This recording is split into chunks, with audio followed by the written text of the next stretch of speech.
ஓம் ஸ்ரீ குருப்யோ நமக. வக்ரதுண்ட மகாகாய சூரியகோடி சமப்பிரப நிர்விக்னம் குருமே தேவ சர்வகாரியேஷு சர்வதா. உலகமெங்கும் இருக்கும் நமது ஆன்மீகம் பிளஸ் நேயர்கள் அனைவருக்கும் ஜோதிட குருஜியின் இனிய வணக்கங்கள், வாழ்த்துக்கள், ஆசீர்வாதங்கள். சப்ஸ்கிரைப் பண்ண அனைத்து இனிய நெஞ்சங்களுக்கும் எங்களது கோடானு கோடி நன்றிகள். அதே சமயம் சப்ஸ்கிரைப் பண்ணாதவங்க பண்ணிக்கோங்க, லைக் பண்ணுங்கள், கமெண்ட் பண்ணுங்கள், ஷேர் பண்ணுங்கள். இந்த அருமையான காணொளியில் நம்ம பார்க்க போகிறது சனீஸ்வர பகவானின் வக்ர நிவர்த்தி. இந்த சனீஸ்வர பகவான் வக்ர நிவர்த்தி 27/11/2025 நடக்கிறது. அதுக்கப்புறம் ஸ்ட்ராங்காக இருக்கார். எங்கள் மீனராசிலேயே ஸ்ட்ராங்காக இருக்கார். மீனராசி நீர் ராசி. ஸோ வெளிநாட்டிலெல்லாம் கொஞ்சம் பிரச்சனைகள் வர்றதுக்கு வாய்ப்பு இருக்குது. ஆனால் நமக்கு பார்த்திங்கன்னா இந்தியாவை பொறுத்த வரைக்கும் பார்த்திங்கனாக்க வெளிநாட்டில் மதிப்பு அதிகமாகும். அதுமாரி வெளிநாட்டில் இருக்கிறவங்களுக்கு இந்த நீர் தாண்டி இருக்கிறவங்களுக்கெல்லாம் கொஞ்சம் சின்ன சின்ன பிரச்சனைகள், பூகம்பம் அந்த மாதிரிலாம் வரத்துக்கு வாய்ப்பு இருக்குது. மற்றபடி இந்த நீர் ராசியில் சஞ்சரிக்கக்கூடிய சனீஸ்வர பகவான் குரு பகவானோட ராசியில், அதனால் நிறைய ஞானம் கிடைக்கும், நிறைய தெளிவு கிடைக்கும். ஒவ்வொரு விஷயத்துலையும் ஒரு வெற்றி கிடைக்கணுங்கிற ஒரு போராட்டம் தொடரும். அந்த வகையில் இந்த சனீஸ்வர பகவான் அப்படின்னாலே நீதிமான், அந்த மாரி தான் சொல்லக்கூடியது. ஆயுள் காரகன், நீதிமான். ஏன்னா இந்த சனீஸ்வர பகவானை எதுக்கு ஆயுள் காரகனை வச்சது அப்படின்னா, அந்த ஆயுள் அப்படிங்கும்போதே ப்ளஸ் மைனஸ் அதெல்லாம் கரெக்டாக கால்குலேட் பண்ணி பண்ணணும். அது மற்ற கிரகங்களுக்கெல்லாம் கிடையாது, சரியா? ஏன்னா சூரியன் அப்படின்னு பார்த்திங்கன்னா ஆளுமை இருந்தாலும் கொஞ்சம் அப்படியே தகப்பனார் ஸ்தானம், அடுத்தது தாயார் ஸ்தானம் சந்திரன், புதன் அறிவு ஸ்தானம். அறிவுங்கும்போதே எல்லாருக்குமே ஒரு ஃப்ளெக்சிபிலிட்டி இருக்கும். அந்த மாதிரி ஒவ்வொரு விஷயத்துலையும் இந்த சனீஸ்வர பகவான் பார்த்திங்கன்னா ஆயுள் காரகன் அப்படிங்கும்போது நீதிமானாக இருக்கணும். அதுக்கு தான் தராசு முள் மாதிரி அதுக்கு அந்த துலாத்தில் வந்து உச்சமடையார் வச்சாங்க. துலாத்தில் தான் உச்சமடைகிறார். ஏன்னா துலாம் தராசுங்கிறது கரெக்டாக இருக்கணும். எடை ஒருத்தரை பார்த்து எடை போடுறதுங்கிறது சொல்லுவாங்க பார்த்திங்களா, அந்த மாதிரி இருக்கணும். அப்போ தான் வந்து அந்த சனீஸ்வர பகவானுக்கு கரெக்டு. அப்படி இருக்கும்போது இந்த சனீஸ்வர பகவான் வந்து ஒரு பாடத்தை தான் கொடுப்பார். எல்லாரையும் கவுத்து விட மாட்டார், எல்லாரையும் சாகடித்து எல்லாரையும் கூட்டின்னு போகிற கிரகம் கிடையாது, புரியுதா? அந்த வகையில் சில விஷயங்களில் சில இடத்துல இருக்கும்போது அபரிமிதமான பலன்களை கொடுக்குறவரும் அவர் தான், யோகக்காரகனும் அவர் தான் நிறைய பேருக்கு. அதே சமயம் நிறைய பேருக்கு ஒரு பாடத்தையும் கொடுப்பார். ஏன் அப்படின்னா நம்ம கரெக்டாக இருக்கணும் அப்படிங்கிறதுக்கு. நம்ம கரெக்டாக இருந்தோம் அப்படின்னா எந்த பிரச்சனையும் கிடையாது. ஒன்றும் இல்லை, இப்போ ஒரு அப்பார்ட்மெண்ட்டில் நீங்கள் இருக்கீங்க. அந்த அப்பார்ட்மெண்ட்டில் ஒரு 20 வீடு இருக்குது, சரியா? 20 ஹவுசஸ் ஒரு பில்டிங்கில் இருக்குது. அப்பார்ட்மெண்ட்டில் கேட்டட் செக்யூரிட்டி இருக்குது, எல்லாம் இருக்குது. என்ன ஒரு எதிர் வீட்டில் ஏதோ ஒரு அசம்பாவிதம் நடந்திருக்கு. அதாவது போதைப்பொருள் கடத்தினாங்களோ இல்லை ஏதோ வாட் எவர் இட் மேபி, ஏதோ ஒன்று அசம்பாவிதம். அந்த என்கொயரி பண்ணுறதுக்கு போலீஸ் ஆஃபீஸர்ஸ் வராங்க. என்ன வந்து ஏதோ தெரியாமல், நல்லா கவனிங்க, தெரியாமல் உங்கள் வீட்டு கதவை தட்டுறாங்க. உங்கள் வீட்டுக்கு எதிர் வீட்டில் தான் அந்த நடந்திருக்கு. உங்கள் வீட்டுக்கு கதவை தட்டுறாங்க. எதுக்குன்னா விசாரிக்கிறதுக்கு. என்ன எதிர் வீட்டில் அந்த இது எங்கே, அந்த வீடு யாரோட வீடு, அந்த இப்போ ஒரு ஆள் பேர் சொல்லி அவரோட வீடு அதுதானா, எங்கே இருக்குது அப்படின்னு கேட்கறதுக்காக உங்களோட வீட்டை கதவை தட்டுறாங்க. நீங்கள் கதவை திறக்கிறீங்க. எதிர்த்தாப்பில் போலீஸ் எல்லாம் நின்னோன்னா உங்களுக்கு என்ன டக்குன்னு தோணும்? கட கட கட கட கடன்னு கை காலெலாம் நடுக்க ஆரம்பிச்சிடும். எதுக்காடா நம்ம வீட்டை தேடி போலீஸ் வந்திருக்குன்னு. உங்களுக்கு அதுக்கும் சம்மந்தமே கிடையாது, கரெக்டாக? இங்கே வந்து உங்களுக்கு ஒரு சின்ன லெசன் என்னென்னா, நம்ம என்னதான் தப்பு பண்ணலை அப்படின்னாலும் நமக்கு ஒரு பயம் இருக்கும். அப்புறம் நம்ம சொல்ல போகிறோம் எதிர் வீடு அப்படின்னு சொல்லி. அதுமாரி இந்த சனீஸ்வர பகவான் எல்லாருமே பார்த்து பயப்படக்கூடிய ஒரு கிரகம் கிடையாது.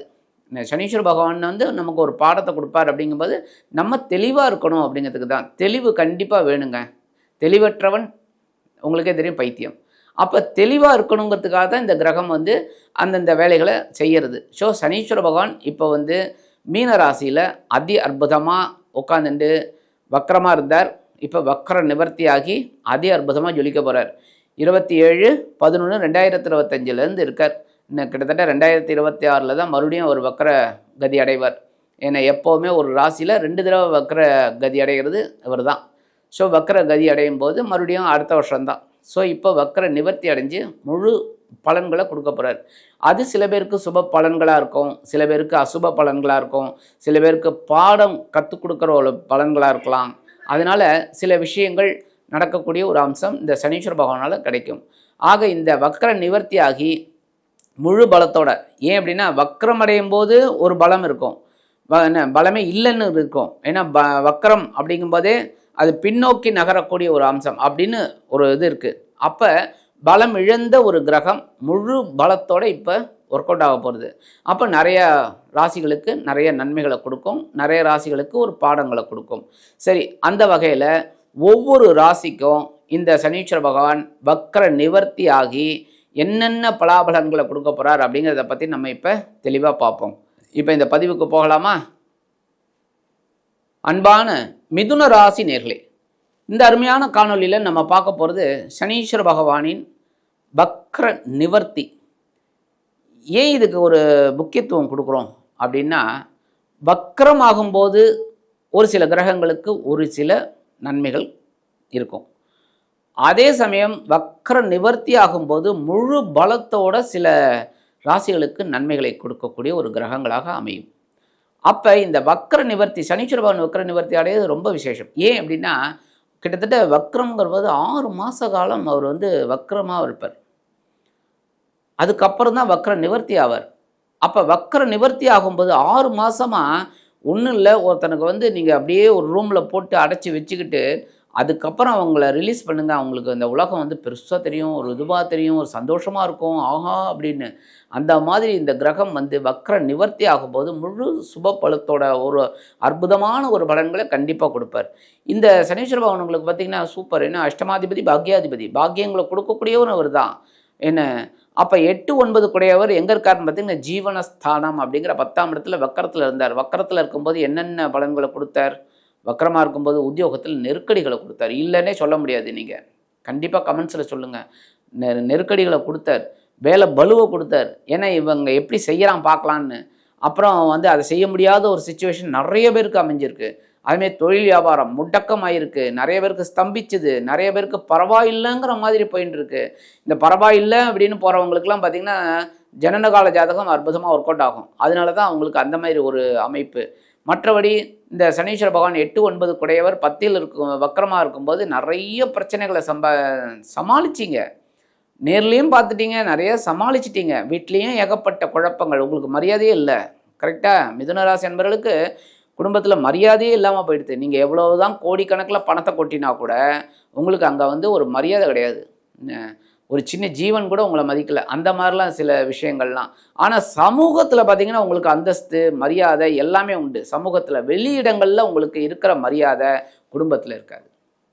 ஏகப்பட்ட குழப்பங்களுக்கு நடுவே நீங்கள் சிக்கி தவித்து அப்படியே சின்ன பின்னம்னு கூட சொல்லலாம். அந்த மாதிரிலாம் நிறைய பேர் ஆயிட்டீங்க. இப்போ எப்படி அப்படிங்கும்போது ஜீவனஸ்தானத்தில் பலமாக உட்காந்துட்டார். வக்ர நிவர்த்தி ஆகி முழு பலத்தோடு உட்காந்து உங்களுக்கு நிறைய அருள் பண்ண போகிறார். ஏன் அப்படின்னா, இந்த 10ஆம் இடம் அப்படிங்கிறது உபஜயஸ்தானங்களில் ஒன்று. 3, 6, 10, 11 இந்த உபஜயஸ்தானங்களில் இந்த சனீஸ்வர பகவான் உட்கார்றது ரொம்ப ரொம்ப ரொம்ப ரொம்ப ரொம்ப விசேஷம். நீங்கள் இதெல்லாம் எதுக்காக நான் சொல்லேன்னா, இவ்வளவு நாளாக நீங்கள் கஷ்டப்பட்டீங்க. கரெக்டாக? இவ்வளவு நாளாக அவமானப்பட்டீங்க. இந்த அவமானத்தெல்லாம் நீங்கள் தொடச்சி எறிஞ்சிட்டு தூக்கி எறிஞ்சிட்டு உங்கள் குடும்பத்துலேயும் ஒரு அந்தஸ்தோடு நீங்கள் இருக்கணும். புரியுதா? அதேமாரி உத்தியோகத்துலேயும் தொழில் வியாபாரத்துலேயும் ஒவ்வொரு விஷயத்துலையும் நீங்கள் தெளிவாக ஒரு முன்னேற்றத்தை கண்டிப்பாக பார்க்கணுங்கிறதுக்காக தான் இந்த காணொலியில் சொல்கிறேன்.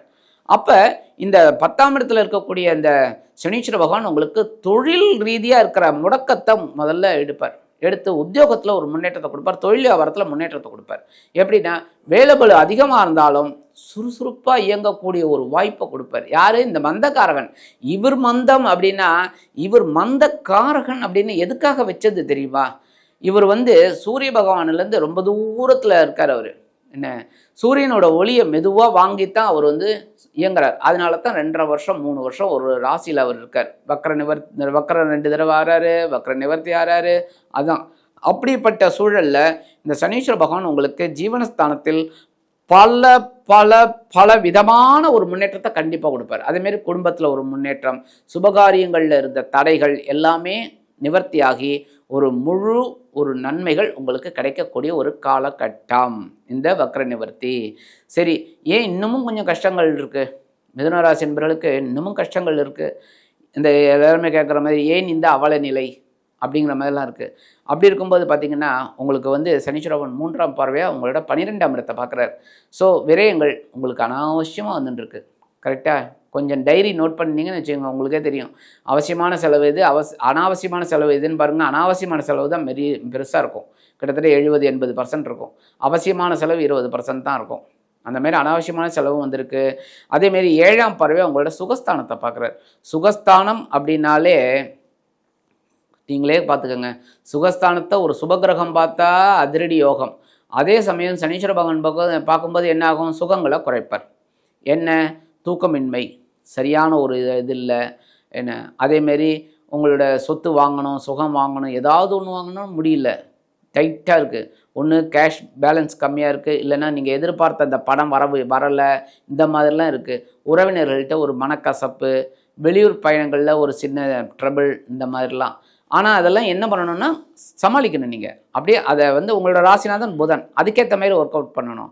அடுத்து பார்த்தீங்கன்னா 10ஆம் பார்வை உங்களோட களத்திரஸ்தானத்தை பார்க்குறாரு. களத்திரஸ்தானத்தை பார்த்தா என்ன நடக்கும்? வாழ்க்கை துணை மூலமாக குழப்பம் இருக்கும். வாழ்க்கை துணை மூலமாக குழப்பம் இருக்கும்.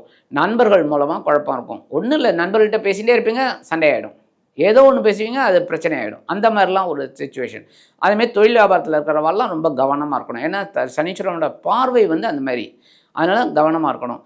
இருந்தாலும் இந்த ஸ்தான பலம் உங்களுக்கு ஒர்க் அவுட் ஆகும். ஏன்னா 10ஆம் இடத்துல இருக்கிற அந்த சனீஸ்வர பகவான் மிகப்பெரிய மாற்றத்தை உங்களுக்கு கண்டிப்பாக கொடுப்பார். தொழில் ரீதியாக, உத்தியோகம் ரீதியாக, ஜீவனத்தில் உங்களுக்கு பெரிய ஒரு முன்னேற்றத்தை கண்டிப்பாக கொடுப்பார். பரிகாரமாக என்ன பண்ணணும் அப்படின்னா, புதன்கிழமை பெருமாள் கோயிலுக்கு போயிட்டு வாங்க. என்னடா அது இப்படி சனீஸ்வர பகவான் இதில் புதனை சொல்கிறாரு அப்படின்னு, இது பெருமாளை சொல்கிறாருன்னு, பெருமாள் கோயிலுக்கு போயிட்டு துளசி மாலை கொண்டு சேவிச்சுட்டு வாங்க. அதுக்கு அடுத்ததுபடியாக நவகிரகங்களில் உள்ள சனீஸ்வர பகவானுக்கு நீங்கள் சனிக்கிழமை எள் தீபம் போட்டுட்டு சனி பகவான் காயத்ரி சொல்லிட்டு வாங்க. காயத்ரி உங்களுக்கே தெரியும். ஓம் காகத்வஜாய வித்மகே கட்கஹஸ்தாய தீமகி தன்னோ மந்த பிரச்சோதயாத். ஒரு 27 தடவை சொல்லுங்கள். அங்கே ஒரு 10 நிமிஷம் உட்காந்து தியானம் பண்ணுங்கள். ஓம் நம சிவாய, ஓம் நமோ நாராயணா, எது தெரியுதோ ஒன்று சொல்லிட்டு வாங்க. அற்புதமான பலன்கள் இந்த சனீஸ்வர பகவான் வக்கர நிவர்த்தி ஆகும்போது உங்களுக்கு கண்டிப்பாக கிடைக்கும். ஆக இந்த சின்ன பரிகாரம் நீங்கள் பண்ணுறதுனாலே அஷ்டமாதிபதியும் பாக்யாதிபதியுமான சனீஸ்வர பகவான் உங்களது ஜீவனஸ்தானத்தில் வக்கர நிவர்த்தி அடைந்து முழு ஸ்தான பலத்தை உங்களுக்கு கண்டிப்பாக கொடுத்து உங்கள் வருமானத்தையும் அதே சமயம் உங்கள் அந்தஸ்தையும் உயர்த்துவார் என்று கூறி விடைபெறுகிறேன். நன்றி, வணக்கம். மீண்டும் ஒரு அருமையான காணொளியில் உங்களை சந்திக்கிறேன். வாழ்த்துக்கள். வாழ்க வளமுடன்.